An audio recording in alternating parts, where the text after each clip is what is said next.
नंदुरबार तालुका विधायक समिती संचलित यशवंत विद्यालय व कनिष्ठ महाविद्यालयात आंतरशालेय क्रीडा महोत्सवाचे आयोजन करण्यात आले। कार्यक्रमाचे उद्घाटन संस्थेचे संचालक तथा नगरसेवक यशवर्धन रघुवंशी यांच्या शुभ हस्ते क्रीडाज्योत प्रज्वलित करून करण्यात आले।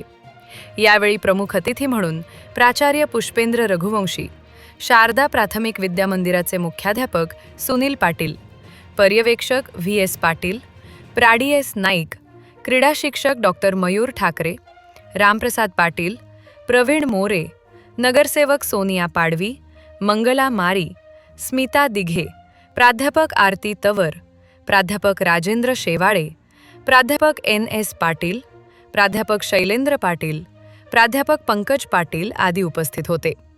सदर स्पर्धेत 100 मीटर धावणे, 200 मीटर धावणे, गोळाफेक, भालाफेक, स्टँडिंग ब्रोड जंप आदी स्पर्धा 14 वर्ष वयोगट, 17 वर्ष वयोगट व 19 वर्ष वयोगट मुले-मुली यांच्यात घेण्यात आल्या।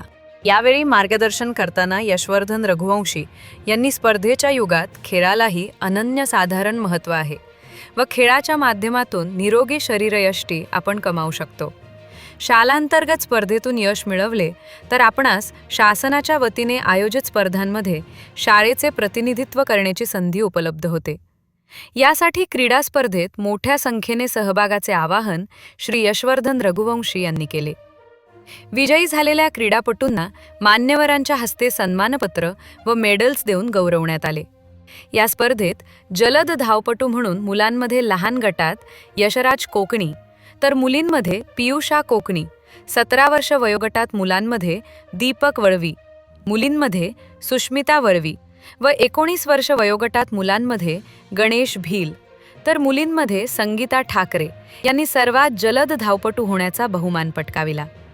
स्पर्धा यशस्वीसाठी पंकज पाटील, रुपेश चौधरी, मयूर पाटील, राज मारी, प्राध्यापक योगेश चौधरी, प्राध्यापक संजय मराठे, सचिन टिलंगे, विशाल भट, आभार सर, विनोद मराठे, प्राध्यापक आरती तवर, प्राध्यापक कोकिळा बंजारा आदींनी परिश्रम घेतले। कार्यक्रमाचे सूत्रसंचालन प्राध्यापक शैलेंद्र पाटील, आभार दीपक वाणी यांनी मानले।